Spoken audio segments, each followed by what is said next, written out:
प्रिय मित्रों एवं मेरे प्यारे बच्चों, आप सभी को मेरी शुभकामनाएं और शुभाशीष प्रेषित है। आज हम लोग कुछ ऐसे वैदिक शब्दों पर अध्ययन करेंगे जो ऋग्वेद में बार बार दोहराए गए हैं। तो आइए सबसे पहली बात हम करते हैं वैदिक शब्दों की पुनरावृत्ति। पहली चीज तो हम लोग ये मेंशन कर लेते हैं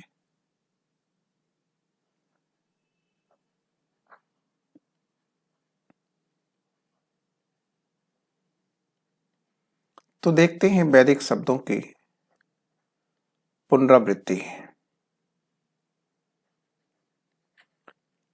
तो मेरे प्यारे बच्चों, वैदिक शब्दों की पुनरावृत्ति का अध्ययन करने के दौरान हम ये देखते हैं एक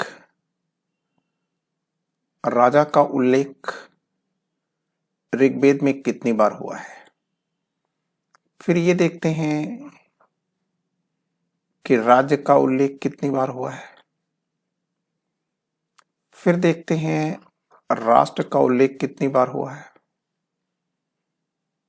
क्लियर? तो आइए सबसे पहले इतना कर लेते हैं, राजा का उल्लेख ऋग्वेद में एक बार हुआ है। राज्य का उल्लेख भी एक बार हुआ है। फिर राष्ट्र का उल्लेख कितनी बार हुआ है? तो आप कहोगे कि सर राष्ट्र का उल्लेख ये 10 बार हुआ है।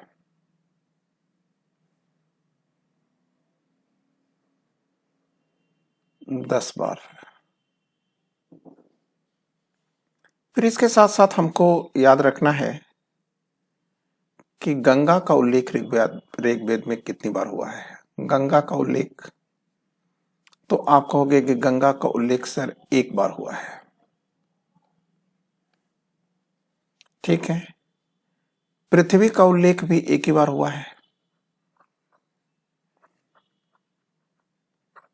पृथ्वी का उल्लेख भी एक बार हुआ।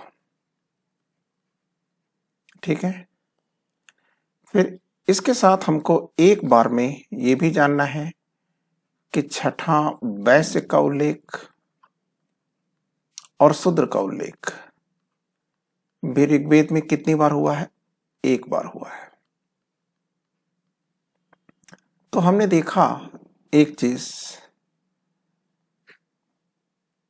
एक बार कितने शब्दों का उल्लेख हुआ है। ठीक है, तो आप ये देखिए,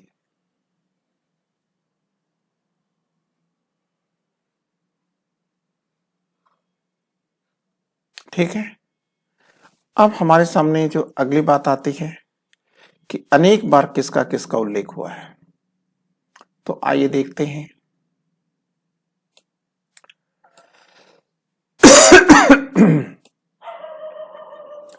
बच्चों, अब हम लोग दूसरी बातें करेंगे, दूसरे चैप्टर, दूसरी चीजें हैं कि देखिए, अब हम देखते हैं कि यमुना का उल्लेख कितनी बार हुआ है। रिवर यमुना,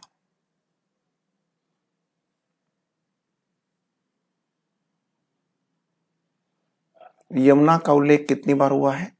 3 बार हुआ। फिर अब देखते हैं कि रुद्र का उल्लेख ऋग्वेद में कितनी बार है। तो आप कहोगे कि सर 3 बार है। सभा का उल्लेख कितनी बार हुआ है? तो आप कहेंगे कि सर ये 8 बार होता है। समिति का उल्लेख कितनी बार है? तो आप कहोगे कि सर 9 बार है। ठीक है। फिर ब्राह्मण का उल्लेख कितनी बार हुआ है? क्लियर? तो आप कहोगे कि सर ब्राह्मण का उल्लेख 15 बार हुआ है। फिर आता है क्षत्रिय वर्ग। तो क्षत्रिय वर्ण का उल्लेख कितनी बार हुआ है? तो आप बताओगे कि सर क्षत्रिय का उल्लेख 9 बार हुआ है। वैश्य का उल्लेख आपने देखा था कि 1 बार हुआ है और शूद्र का उल्लेख भी 1 बार हुआ है। इसके साथ हमको ये देखना पड़ेगा अब ग्राम का उल्लेख कितनी बार हुआ है। तो आइए हम लोग नया टॉपिक देखते हैं। ठीक है, ग्राम का उल्लेख। तो देखिए, ग्राम का उल्लेख ऋग्वेद में 13 बार है। फिर एक चीज और देखते हैं, सेना का उल्लेख कितनी बार हुआ है। तो सेना का उल्लेख 20 बार है। फिर वर्ण शब्द का उल्लेख ऋग्वेद में कितनी बार है। तो आप कहोगे 23 बार है। और कितनी रूप में हुआ है, आप कहेंगे 2 रूप में। पहली बार किस रूप में हुआ है, व्यवसाय के चयन के रूप में हुआ है।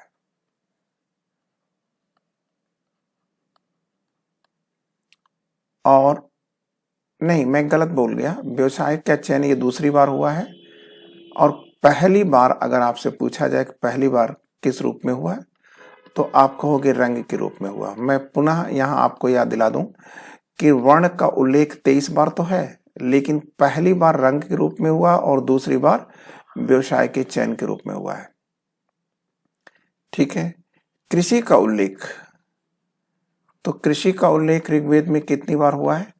तो आप कहोगे कि सर 24 बार हुआ है। ठीक है, वरुण का उल्लेख। तो अगर आपसे पूछा जाता है कि वरुण का उल्लेख कितनी बार हुआ है, तो आप कहोगे कि सर 30 बार हुआ है ऋग्वेद में। ठीक है, इसके बाद हमारे सामने अगला जो क्वेश्चन निकल कर आता है वो देखिए क्या है। तो आप कहेंगे बिछड़ू का उल्लेख कितनी बार हुआ है।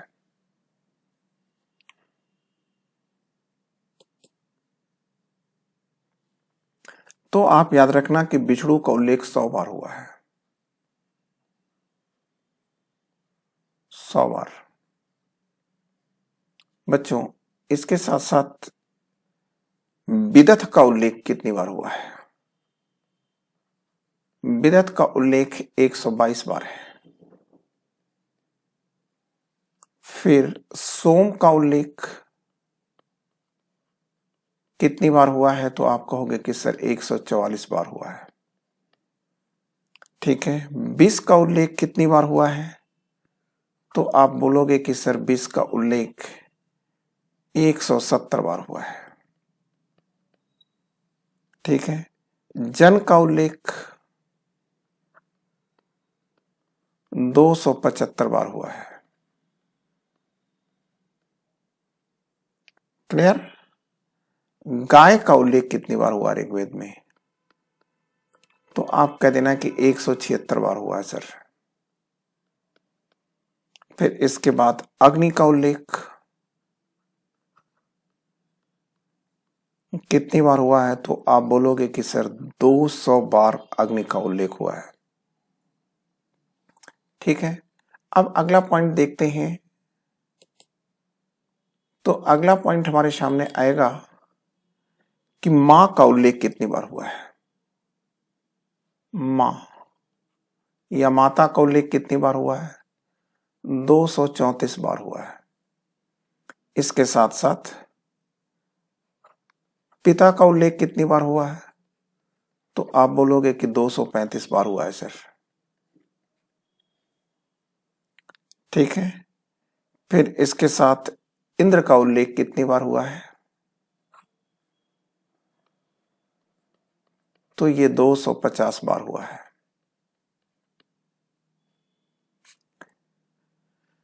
तो मित्रों, ये था हमारे सामने कुछ ऐसे टॉपिक्स जो हमारे लिए महत्वपूर्ण हैं।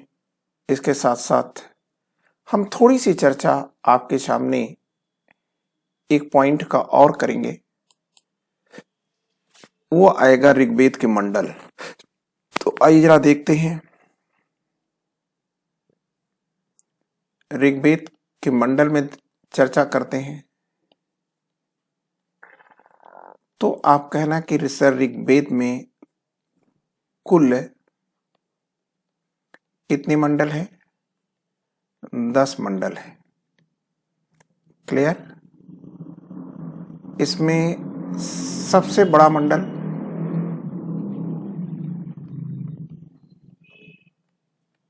ये कौन है? तो आप कहेंगे प्रथम मंडल ही सबसे बड़ा मंडल है, प्रथम मंडल। दूसरी चीज आप याद रखिएगा कि प्रथम मंडल में कुल कितने सूक्त हैं? तो आप बताओगे कि सर 191 सूक्त हैं। ठीक है। अब सबसे छोटा मंडल कौन सा है? तो सबसे छोटा मंडल यह 4th मंडल है। ठीक है। फिर इसके बाद आपको याद रखना है कि दूसरे नंबर का सबसे छोटा, दूसरे नंबर का सबसे छोटा मंडल, दूसरे नंबर का छोटा मंडल कौन है? तो आप बोलोगे कि सर ये 10वां मंडल है, 10वां मंडल। इसमें कुल कितने सूक्त हैं? तो आप कहोगे 1 to 1 है। ठीक है। और जो चौथा पॉइंट हम आपसे करने जा रहे हैं वो है 9वें मंडल का। और 9वां मंडल तीसरे क्रम में छोटा मंडल है और इसमें कुल सूक्त हैं 114। ठीक है, 114 सूक्त है। ठीक है।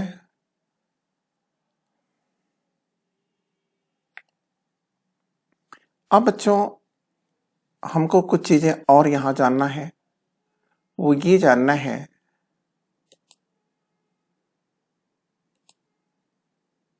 कि किस मंडल का लेखक कौन है। तो आप कहोगे कि सर जो प्रथम मंडल है ऋग्वेद का उसके रचनाकार कण्व ऋषि हैं। द्वितीय मंडल किसका है? तो आप कहोगे कि सर गृहस्थ संबंध का है।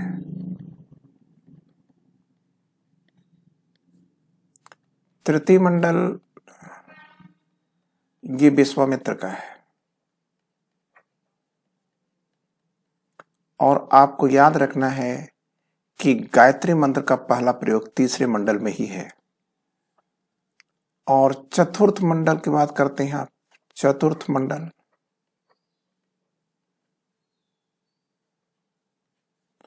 तो चतुर्थ मंडल जो है या 4th मंडल, इसका जो लेखक है ये वामदेव हैं। और इसी में कृषि देवता के लिए मंत्र दिए गए हैं। 5वां मंडल ये अत्रि ऋषि का है, ऋषि का है।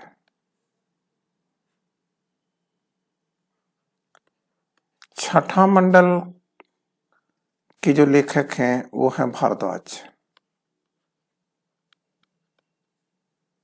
7वें मंडल के लेखक हैं तो आप कहेंगे वशिष्ठ हैं, वशिष्ठ। यहां से एक क्वेश्चन बार बार पूछा जाता है कि 7वां मंडल किस देवता को सुपुर्द है? वरुण को। आप अगला पोर्शन हमारे बीच में आ रहा है कि हम देखें कि 8वां मंडल, 8वां मंडल किसको सुपुर्द है? तो आप कहेंगे कण्व और अंग्रेस के वंशजों को है। कण्व नहीं, कण्व और अंग्रेस के वंशजों द्वारा रचित है, आप ये कर लेंगे। अंग्रेस के वंशजों की रचना है ये। फिर 9वां मंडल आप कहोगे कि सर 9वें मंडल का लेखक तो स्पष्ट नहीं है, लेकिन इतना स्पष्ट जरूर है कि यह सोम देवता को डेडिकेट कर रहा है या सोम देवता को सुपुर्द है। ठीक है, 10वें मंडल के बारे में हम चर्चा नहीं करेंगे। ये 10वां मंडल, ठीक है, के बारे में बस इतना सा कहना चाहेंगे कि 10वां मंडल में ही पुरुष सूक्त है और पुरुष सूक्त में ही चारों वर्णों का पहला उल्लेख है, लेकिन पहला और 10वां मंडल ये बाद की रचनाएं हैं। ठीक है, तो बच्चों आज ये जो मैटर हमने दिया इसमें कोई बहुत ब्रेन नहीं लगना था। ठीक है, इसको आपको याद ही करना होगा। ठीक है, तो अब हम लोग अगला जो टॉपिक लेंगे वह बहुत ही महत्वपूर्ण टॉपिक लेंगे, मतलब प्रसिद्ध कहावतें लेंगे कि किसने कब क्या कहा है। लेकिन आज इतना ही। थैंक यू बच्चों, विशिंग ऑल द लक। नमस्ते।